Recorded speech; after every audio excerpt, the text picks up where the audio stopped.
Legal advocate Karunasagar గారు ఉన్నారు, వారితో కూడా ఒకసారి మాట్లాడదాం. కరుణాసాగర్ గారు ఇప్పుడు కవితని దేనిపైన అరెస్ట్ చేశారనుకోవచ్చు. అంటే ఒక రకమైన ఇన్ఫర్మేషన్ వస్తోంది. మనీ లాండరింగ్ యాక్ట్ 2022 ప్రకారం ఆవిడ అరెస్ట్ చేశారు. అంటే ఈ ఢిల్లీ లెక్క స్కామ్ కి సంబంధించి ఆవిడ మనీ లాండరింగ్ కి పాల్పడ్డారు, దీనికి సంబంధించి ఇప్పుడు అరెస్ట్ చేసి తీసుకువెళ్తోంది ఈడీ అని అంటున్నారు. చెప్పండి, బీజేపీ లీగల్ అడ్వకేట్ గా ఉన్నారు మీరు, చెప్పండి ఒకసారి.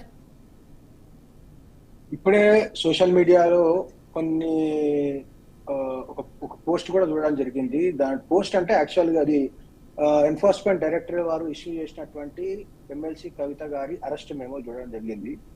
దాంట్లో స్పష్టంగా పేర్కొనడం ఏంటంటే కేసు నెంబర్ తో పాటు offence of money laundering as defined under section 3 of prevention of money laundering act కింద తనను అరెస్ట్ చేస్తున్నట్టు స్పష్టంగా చూపించడం జరిగింది.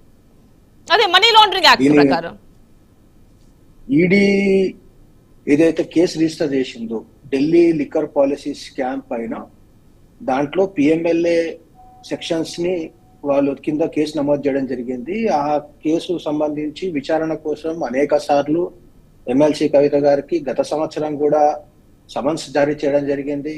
3 సార్లు సమన్స్ ఇచ్చినప్పటికీ దానికి వెళ్లకుండా సుప్రీంకోర్టును ఆశ్రయిస్తే ఆఖరికి సుప్రీంకోర్టు వెళ్లాల్సిందే అని చెప్తే హైదరాబాద్ వచ్చేసేసి హైదరాబాద్ లో సమన్నిస్తే ఆరోగ్యం బాగాలేదని చెప్పేసి అనేక సందర్భాల్లో ఆ యొక్క ఈడీ యొక్క విచారణను దాటివేసే ప్రయత్నం చేయడం, ఇవన్నీ కూడా చూసి లాస్ట్ కి ఇవాళ ఈడీ తనలో భాగంగా ఈ విచారణ కోసం వచ్చి అవసరం ఉందిగా అనుకుంది కాబట్టి అరెస్ట్ చేసింది. అంటే అరెస్ట్ చేశారు, ఓకేనండి. ఇక్కడ ట్రాన్సిట్ వారెంట్ అనేది లేకుండా అలా తీసుకువెళ్ళొచ్చా ఎక్కడైతే ఎఫ్ఐఆర్ నమోదు చేశారో ఆ స్టేట్ కి? యాక్చువల్లీ అంటే ఇది సోషల్ మీడియాలో చాలా మంది చాలా విషయాలుగా దాన్ని ఇంటర్ప్రిటేషన్ చేస్తున్నారు. కానీ ట్రాన్సిట్ వారెంట్ అనేది ఇప్పుడు అరెస్ట్ మెమో ఇష్యూ చేశారు ఈడీ వాళ్ళు. 5:20 PM కి అరెస్ట్ చేస్తున్నట్టు ఈ రోజు చూపించారు. బంజారాహిల్స్ పోలీస్ స్టేషన్ లిమిట్స్ లో అరెస్ట్ చేశారు కాబట్టి బంజారాహిల్స్ జ్యూరిడిక్షన్ ఉన్నటువంటి కోర్టుకు తీసుకెళ్లి అక్కడ ప్రొడ్యూస్ చేసి కోర్టు నుంచి ట్రాన్సిట్ వారెంట్ తీసుకొని అక్కడ నుంచి ఢిల్లీకి తీసుకెళ్తాం. ట్రాన్సిట్ వారెంట్ ఎఫ్ఐఆర్ ఫైల్ అయిన చోటు నుంచి ట్రాన్సిట్ వారెంట్ తెచ్చుకోవాల్సిన అవసరం లేదంటారా? అవసరం లేదు. ఇక్కడ అరెస్ట్ చేసి ఇక్కడ లోకల్ జ్యూరిడిక్షన్ ఉన్న కోర్టుకు ప్రొడ్యూస్ చేస్తే కోర్టు ముందు ఒక రిక్విజిషన్ ఫైల్ చేస్తే కోర్టు ట్రాన్సిట్ వారెంట్ ఇస్తుంది. ఆ ట్రాన్సిట్ వారెంట్ బేసిస్ మీద తీసుకొని వెళ్ళచ్చు. లోకల్ జ్యూరిడిక్షన్ ఏ కోర్టు ఏ పోలీస్ స్టేషన్ పరిధిలో కేసు నమోదైందో ఆ కోర్టుకు తీసుకెళ్లి అక్కడ ప్రొడ్యూస్ చేయొచ్చు. కానీ అరెస్ట్ చేసిన 24 hours లోపల లోకల్ జ్యూరిడిక్షన్ కోర్టు ప్రొడ్యూస్ చేయాలి. అక్కడ ప్రొడ్యూస్ చేసిన తర్వాత ట్రాన్సిట్ వారెంట్ తీసుకొని సఫిషియంట్ టైంలో, అంటే ట్రావెల్ చేసే టైం మినహాయించి సఫిషియంట్ టైంలో ప్రొడ్యూస్ చేయాలి. అది 167 CRPC లో పొందుపరచు. అంటే 24 hours లో ఈ జర్నీ టైం అనేది రాదు అంటున్నారు మీరు? ఎక్స్క్లూడ్ చేస్తాం. ఓకే, ఇంక్లూడ్ చేయరు. ఎందుకంటే అది ఇంక్లూడ్ చేయరు, ఎక్స్క్లూడ్ చేస్తారు. ట్రాన్సిట్ లో అంటే లోకల్ జ్యూరిడిక్షన్ కోర్టులో ప్రొడ్యూస్ చేసిన తర్వాత అక్కడ వారెంట్ తీసుకొని ఢిల్లీ కోర్టులో ప్రొడ్యూస్ చేసే టైం మధ్యలో ఆ ట్రావెల్ టైం ఎక్స్క్లూడ్ చేస్తారు. ఎందుకంటే బై ఎనీ అన్అవాయిడబుల్ సర్కమ్స్టాన్స్ లో ట్రావెల్ టైం డిలే అయితే ఆ 24 hours ఎక్స్పైర్ అయిపోతుంది. కాబట్టి ఆ యొక్క ప్రొవిజన్ లో ఆ యొక్క వెసులుబాటు అది 167 CRPC లో. అంటే ఇప్పుడు పర్టికులర్ గా మనం చూసుకున్నట్లయితే సుప్రీం కోర్టులో అండర్టేకింగ్ ఉంది కేసు, సో వాయిదా కూడా పడింది 19th కి. సో మరి ఈ నేపథ్యంలో సుప్రీం కోర్టుని అవమానపరిచినట్టు కాదా? అంటే సుప్రీం కోర్టులో 19th కి పోస్ట్ అయింది, కానీ 19th వరకు అరెస్ట్ చేయొద్దని చెప్పి ఆర్డర్స్ ఏమి లేనట్టున్నాయి. ఉంది కదండి ఆల్రెడీ, ఇలాంటి అరెస్ట్ లేని ఉండవని మీరు సుప్రీం కోర్టుకి చెప్పి కూడా ఉన్నారు. ముందు విచారణకు వచ్చినప్పుడు ఫలానా డేట్ వరకు అరెస్ట్ చేయకూడదని చెప్పి సుప్రీంకోర్టు సూచించడం జరిగినట్టు విన్నాం. కానీ రీసెంట్ గా నిన్ననో ఇవాళనో అది సుప్రీంకోర్టు హియరింగ్ ఉండే, అది 19th పోస్ట్ అయినట్టు కూడా తెలిసింది. కానీ అంతవరకు అరెస్ట్ చేయొద్దు అన్న ఇంట్రీమ్ ఆర్డర్ ఏదైతే ఉందో అది ఎక్స్టెండ్ అయినట్టు మాత్రం తెలియలేదు. ఎందుకంటే సుప్రీంకోర్టు ఒక లా ఎన్ఫోర్స్మెంట్ ఏజెన్సీ సుప్రీంకోర్టుని డిఫే చేసి ఎక్కడ అరెస్ట్ చేసే ఆ యొక్క పని చేయదు. ఎందుకంటే ఈవెన్ అట్లా పని చేసినా గానీ అరెస్ట్ ఇల్లీగల్ అవుతుంది. ఎందుకంటే సుప్రీంకోర్టు ఆల్రెడీ ఇచ్చింది కాబట్టి అరెస్ట్ ఇల్లీగల్ అవుతుంది. కాబట్టి నాకు తెలిసి 19th వరకు పోస్ట్ చేసి ఉంటారు, కానీ ఆ ఇంట్రీమ్ రిలీఫ్ ఏదైతే ఇచ్చారో, అరెస్ట్ చేయకూడదని ఇంట్రీమ్ రిలీఫ్ ఏదైతే ఇచ్చారో అది ఎక్స్టెండ్ చేయనట్టున్నారు సుప్రీంకోర్టు. అందుకొరకే ఈడీ తన పని తను చేస్తుంది.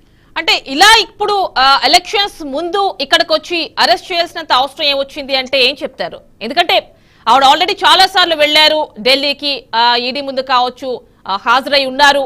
మరి అయినా గానీ అంటే ఆవిడ రావడానికి నిరాకరిస్తున్నారు. ఒక స్త్రీగా ఉండి ఇన్నిసార్లు పిలవాల్సిన అవసరం ఏంటి? వర్చువల్ గా నేను సమాధానాలు ఇస్తాను కదా మీకు అని ఆవిడ చెప్పున్నారు. దీనికి సంబంధించి కూడా ఈరోజు హీరింగ్ కూడా ఉన్నట్టుంది ఇది దానికి సంబంధించి. సో మరి ఇవన్నీ వీటన్నింటి నేపథ్యంలోనే ఈ రోజు హైదరాబాద్ వచ్చి అరెస్ట్ చేసి తీసుకువెళ్తున్నారు అనుకోవచ్చా? మీరు అన్నట్టు తను చాలా సార్లు ఢిల్లీకి వెళ్ళేది కానీ ఈడీ దగ్గరికి వెళ్ళేది అండి. ఈడీ ఇచ్చిన సమన్స్ ని ఆనర్ చేస్తూ ఈడీ ఆఫీస్ కి వెళ్ళి విచారణ అటెండ్ అయిన తర్వాత మళ్ళీ రామని చెప్పారు. అదే ఆవిడ రానని రిజెక్ట్ చేయడము ఒకసారి ఇట్లా ప్రదర్శించు వెళ్ళింది, ఫోన్స్ అన్ని ప్రదర్శిస్తూ వెళ్ళి ఈడీ విచారణ వచ్చిన తర్వాత దాని తర్వాత మళ్ళీ రావాలని చెప్పారు, రాలేదు. సో ఇలా రాలేదు కాబట్టి ఈ హైదరాబాద్ కి వచ్చి అరెస్ట్ ఉందా అని అడుగుతున్నా అండి నేను. అదే రాకుండా సుప్రీంకోర్టు అప్రోచ్ అయింది, నన్ను ఇట్లా వేధిస్తున్నారు, అరెస్ట్ చేసే అవకాశం ఉంది కాబట్టి నాకు బెయిల్ ఇవ్వండి, అరెస్ట్ చేయకుండా ఆర్డర్ ఇవ్వండి. Supreme court interim relief till date వరకు అరెస్ట్ చేయదని ఇచ్చింది. ఆ టిల్ డే కరెక్ట్ చేయడానికి ఇచ్చింది కానీ విచారణ చేయొద్దని ఇవ్వలేదు. ఆ విచారణ చేయొద్దని ఇవ్వలేదు కాబట్టి మళ్ళీ సమన్స్ ఇష్యూ చేస్తారు. రాకపోయేసరికి సమన్స్ ఇచ్చే క్రమంలో తాను ఢిల్లీ నుంచి ఇంటౌటిని హైదరాబాద్ రావడంతో ఈడీ వాళ్ళు హైదరాబాద్ కి రావడం జరిగింది. తన ఇంటికి వెళ్ళి సమన్స్ సర్వ్ చేస్తే నా ఆరోగ్యం బాగాలేదన్నది, నాకు పార్టీ ప్రోగ్రామ్స్ ఉన్నాయి రాలేదని చెప్పింది. అనేక సార్లు ఎవాయిడ్ చేసింది. మీరు కూడా చూసారు ఈడీ. అదేనండి నా క్వశ్చన్, అదేనండి క్వశ్చన్. రాకపోవడమే ఈ పరిణామాలకి దారితీసిందా? ఇదే నా క్వశ్చన్ అండి. ఎస్, డెఫినెట్లీ ఈ పరిణామాలకు దారి తీయడానికి అది కూడా కారణం అయి ఉండొచ్చు. ఎందుకంటే ఢిల్లీ డిప్యూటీ సీఎం ని కూడా అరెస్ట్ చేశారు. అంతేకాకుండా అనేక మంది ప్రముఖులు, వ్యాపారవేత్తలు చాలా మందిని అరెస్ట్ చేశారు. ఒకవేళ కవిత గారు ఇన్నోసెంట్ అయి ఉంటే ధైర్యంగా పోయి ఈడీ విచారణలో తన యొక్క విషయాన్ని మొత్తం చెప్పేసేసి రావాల్సి ఉంటుంది. ఈడీ ఈ స్టెప్స్ తీసుకోవడానికి కారణం అనేక కన్ఫెషన్స్ లో కవిత గారు ప్రమేయం ఉన్నట్టు, సదరన్ కార్టల్లో 100 కోట్ల రూపాయలు ఆ ప్రభుత్వానికి అందించే విధంగా తాను, శరత్, మాగంటి శ్రీనివాస్ రెడ్డి వీళ్ళందరూ కలిసి ప్రమేయం ఉన్నట్టు ఒక అప్రూవర్ చెప్పారు. అనేక కన్ఫెషన్ లో ఉంది. వీటిపైన విచారణ చేసి తన యొక్క దాని యొక్క క్లియరెన్స్ ఏముందో, తను ఏమి చెప్పదలుచుకుంటుందో అది కోర్టుకు ఈడీ వాళ్ళకి చెప్పేసి వచ్చేట్టు అయిపోయింది. ఈ పరిణామాలకు ఏదైతే ఉన్నదో ఈ పరిణామాన్ని స్వాగతించినట్టుంది. కావాలని అరెస్ట్ కావాలని చెప్పేసి ఈ రకంగా అవాయిడ్ చేసినట్టు కనిపిస్తా ఉంది. ఇప్పుడు ఏదైతే ఇదంతా టీవీలో చూస్తున్నామో ఇదంతా కవిత గారు సహకరించి ఉంటే అరెస్ట్ చేసేవారు చేయకపోవడం అది ఈడీ ఇష్టం. అంటే ఆల్రెడీ అన్ని టైం ఫ్లైట్స్ అన్ని కూడా రెడీగా పెట్టుకున్న తర్వాత ఇక్కడ ఒక డైలమా అనేది, క్వశ్చన్ మార్క్ అనేది ఇంకా లేదు కదండి. సహకరించకపోవడం, అరెస్ట్ కాకపోవడం, అదంతా మనం చూస్తున్నాం. ఎప్పుడైనా ఈడీ ఒక ప్రముఖ వ్యక్తి, ఒక ఎక్స్ చీఫ్ మినిస్టర్ ఒక కూతురు సిట్టింగ్ ఎమ్మెల్సీని విచారించకపోవడానికి అన్ని రకాలుగా ప్రిపేర్ అయ్యి వెళ్తుంది. కాబట్టి ఆ రకంగానే ప్రిపేర్ అయ్యేది వాళ్ళు. When ED first felt that arrest is imminent అన్నప్పుడు అరెస్ట్ చేసుకుంటారు. ఎందుకంటే ఈడీకి ఆ పవర్ ఉంది. అరెస్ట్ ఇమినెంట్, అరెస్ట్ చేయకుండా విచారణ చేయొచ్చు. అంటే ఇక్కడ విచారణలో భాగంగా కరుణాసాగర్ గారు ఇక్కడ కేటీఆర్ ఇంకో ఆరోపణ చేస్తున్నట్టుగా ఉంది. కావాలనే ఈ శుక్రవారం రోజున అరెస్ట్ చేస్తున్నారు, రేపు శనివారం ఎల్లుండి ఆదివారం కాబట్టి వాంటెడ్ గా ఈ రోజు ప్లాన్ ప్రకారం చేశారు అని ఆయన కామెంట్ చేస్తున్నట్టుగా న్యూస్ వస్తోంది. అది జనరల్ గా ఎనీ లేమన్ కూడా చేసే మాట, కామెంట్ అది.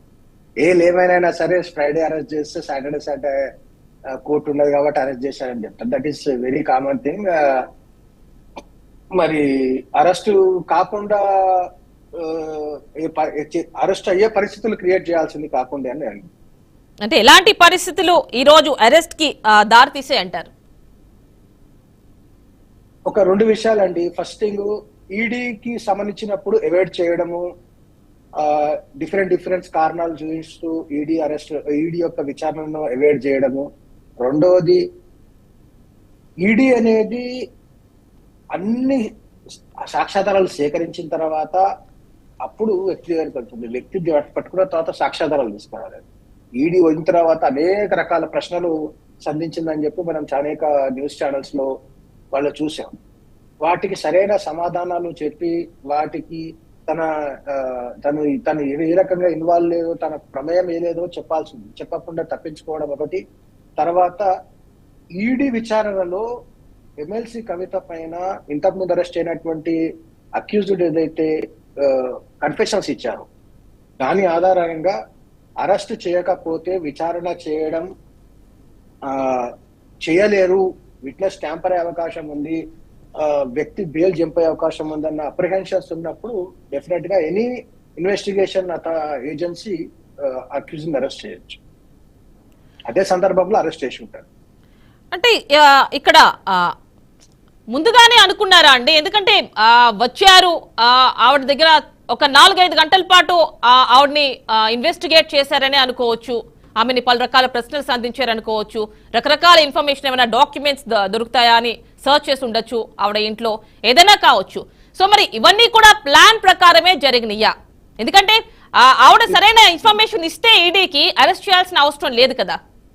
ఎందుకంటే డైరెక్ట్ గా దానిపైన అరెస్ట్ చేస్తున్నట్టుగా 5:20 PM కి అరెస్ట్ చేయడానికి సంబంధించి అక్కడ టైం మెన్షన్ చేశారు, ఫ్లైట్ ని బుక్ చేసి పెట్టుకున్నారు 8:45 సంబంధించి.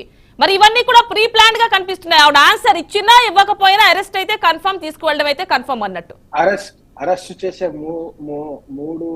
అరెస్ట్ చేసే ప్రిపరేషన్స్ కాకుండా ఎవరైనా ఆ స్థాయి వ్యక్తి అక్యూజ్ గా ఉన్నప్పుడు ఈడీ విచారణలో వచ్చినప్పుడు ముందే ఈడీ అన్ని రకాల ప్రికాషన్స్ చేసుకుని వస్తుంది.